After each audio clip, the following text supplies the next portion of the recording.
3 बहुओं ने कराई घमंडी ननद की विदाई। प्रज्ञा, ये लो चाय ननद जी को उनके कमरे में दे आओ।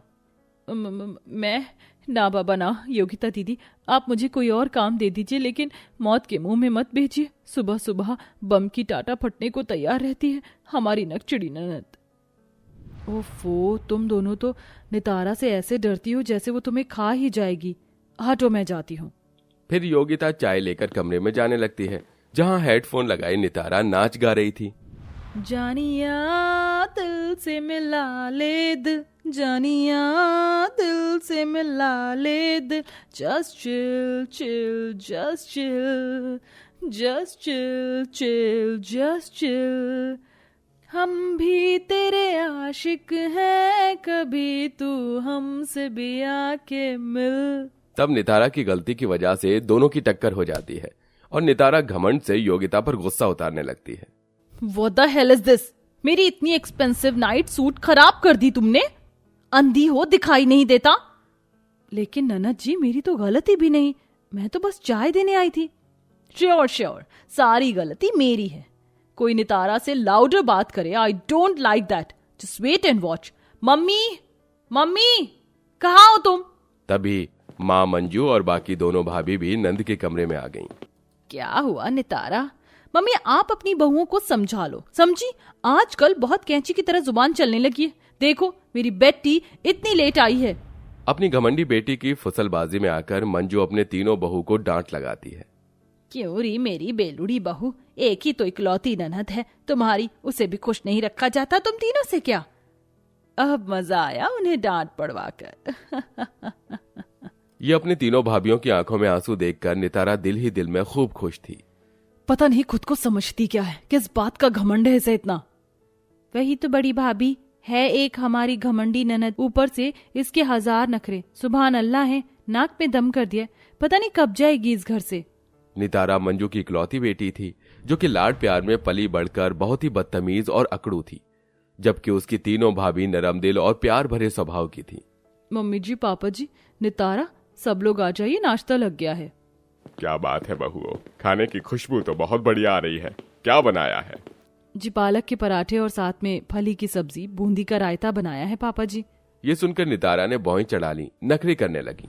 Ew, this is too much। Mummy, भाभी को पता है कि मैं फली नहीं खाती, फिर भी उन्होंने बना दी। और ये पालक के पराठे मुझे नहीं खाना। एक घास फूस जाकर मेरे लिए कोई अच्छी चीज, पास्ता और साथ में जूस बनाकर लाओ। नितारा, खाकर तो देखो, हमने बहुत मन से बनाया है। हाँ ननद जी, गुस्सा थूक कर एक बार खा के देखो।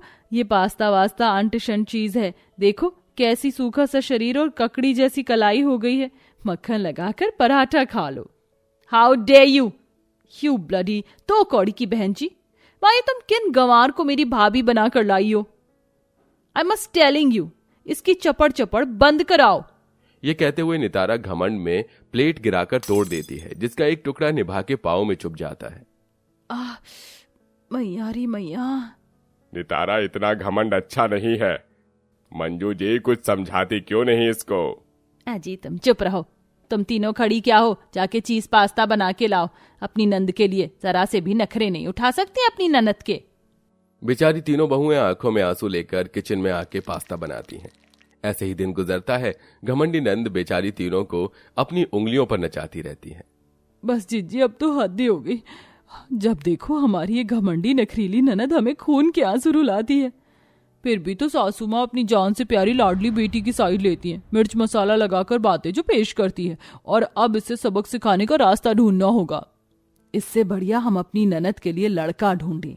एक बार हमारी घमंडी ननद की विदाई हो जाएगी तो वो अपने घर खुश, हम अपने। तीनों बहुएं बिचोलन कम्मो से नंद के लिए रिश्ता ढूंढने को कहती हैं।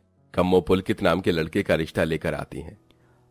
देख लीजिए मंजू बहन, आपकी बेटी दूध का कुल्ला करेगी। इस घर की बहू बना के लड़का लाखों कमाता है महीने का। लालच में आके नितारा हाँ कर देती है। मम्मी, मुझे पुलकित पसंद है, मैं शादी करने के लिए रेडी हूँ। ये सुनकर तीनों बहू रानियों के मन में लड्डू फूटने लगते हैं। ढिंका लिका ढिंका लिका ढिंका चिका ढिंका चिका। आखिरकार हमारी ये एंग्री बर्ड ननद की विदाई होने जा रही है। अब शादी की रस्म शुरू हो जाती है और विदाई का दिन भी आ जाता है। बड़ी भाभी मेरा ब्राइडल मेकअप कर दो और मंजली भाभी मेरा जूड़ा बनाओ। जी अच्छा ननद जी। And you third class cheap, चलो मेरे नेल पेंट करो। जी अच्छा दीदी। अरे ननद जी, आपने शादी के जोड़े के साथ हल्के गहने क्यों मंगाए हैं? भारी गहने पहनने थे। आज आपके लिए बड़ा दिन है, भरी कलाई की चूड़ी अच्छी लगती। ओह प्लीज, मुझे अपने जैसा गंवार मत बनाओ, मैं क्लासी वेडिंग लुक कैरी कर रही हूँ। तुम तीनों को थोड़ी पता होगा गंवार जो ठहरी।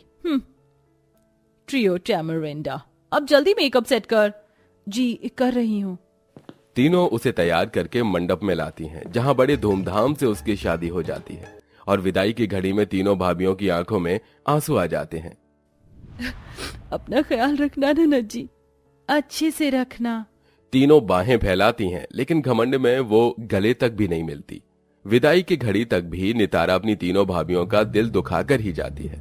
बट कर्मा इज बैक, हम जैसा करते हैं वैसा ही भरते हैं।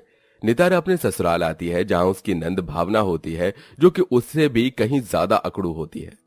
ओह माय गॉश मोमू, ये पुलकित भाई के लिए आपने कैसी लड़की को मेरी भाभी पसंद किया है? बस ओके ओके है। अपनी नंद के ऐसे भद्दे कॉम्प्लीमेंट पर नितारा अंदर ही अंदर जल भुन जाती है। इसकी हिम्मत कैसे हुई मुझे ऐसा बोलने की? मेरा बस चलता तो अभी इसका मुंह तोड़ देती। लेकिन नई नवेली दुल्हन होने के चलते आज किसी बात का जवाब नहीं देती। सुबह तड़के 5 बजे नितारा की नंद जोर जोर से दरवाजा पीटने लग जाती है। भाभी भाभी, अरे ओ भाभी, कान में रुई डालकर सो रही हो? जल्दी से उठ जाओ। ओफ, इस जलगोजी को भी चैन नहीं है क्या? ननद है की आफत की पुड़िया। भाभी उठी की नहीं? जी जी उठ गई। आधी अधूरी नींद में उठकर नितारा नहा धोकर सास के पास आती है। गुड मॉर्निंग मम्मी जी, अब मुझे बता दीजिए पहली रसोई में क्या बनाना है? तभी नंद भावना टशन से कहती है, भाभी मोमो से क्या पूछ रही हो? इस घर में मेरा ऑर्डर चलता है, समझी? चलो ऐसा करो, हलवा पूरी गुलाब जामुन मखाने की खीर मालपुआ और राजमा चावल और थोड़े छोले भटूरे भी बनाना। नंद को ऑर्डर देते देखकर नितारा को चिढ़ मच जाती है। अब खड़ी क्या हो, जाओ और टाइम पास मत करने लगना। इतना सब बनाने में नितारा को नानी याद आ जाती है। कहर ढाती गर्मी में वो पसीनों में नहा चुकी थी और रोने भी लग जाती है। पता नहीं क्यों मुझे मेरी ननद न जहर लग रही है। सास बनी बैठी और फ्री की घमंड अलग दिखा रही है। तू भी तो भाभीियों के साथ यही करती थी नितारा। उस वक्त पहली बार नितारा को अपने किए गए कामों पर पछतावा होता है। वो आम लम्हों को याद करते हुए रोने लग जाती है। अरे ओ महारानी, खाना बन गया तो लगा दो, भूखे मारे चूहे कूद रहे हैं पेट में। जी लाई। आंसू पोंछकर नितारा खाना परोसती है, लेकिन भाभी के बनाई खाने में नंद नुस्ख ना निकाले, ऐसा भला कभी होता है क्या? और ये कैसी कच्ची पक्की पूरियां बनाई हैं, छोले भी नहीं गले हैं और गुलाब जामुन तो कोयला ही कर दिया है। अपने मायके में खाना नहीं बनाया तुमने क्या? भाभी कैसी निकम्मी भाभी लाई हो तुम माँ। नंद के टॉन्ट मारने पर नितारा की आंखों से आंसू टपकने लगते हैं। तभी उसकी तीनों भाभियां आ जाती हैं और बात संभाल लेती हैं। नहीं भावना जी, हमारी ननद बहुत अच्छा खाना बनाती है, हमारा हाथ भी बटाती थी मायके में। हाँ मगर लगता है जीजी ये बस टॉन्ट मारना जानती है। जब तक आप हमारी नितारा को अपने परिवार का हिस्सा नहीं मानेंगे, वो कैसे यहाँ घुलेगी मिलेगी? वो इस घर की बहू है, कोल्हू का बैल नहीं। नितारा भागकर तीनों के गले से लग गई। भाभी चलो नितारा, हम तुम्हें पगफेरे के लिए लेने आए हैं। घर आके नितारा अपनी भाभियों से माफी मांगती है। आई एम सॉरी भाभी, मुझे माफ कर दीजिए। मैं हमेशा आप तीनों को घमंड दिखाती रही और ये नहीं सोचा कि मुझे भी कल को किसी की भाभी बनना है। आज मुझे एहसास हुआ आपकी भावनाओं का। आखिर में नितारा का बर्ताव बदल जाता है और भावना भी अपने स्वभाव को बदल डालती है और सब खुशी खुशी अपने घर परिवार में रहते हैं।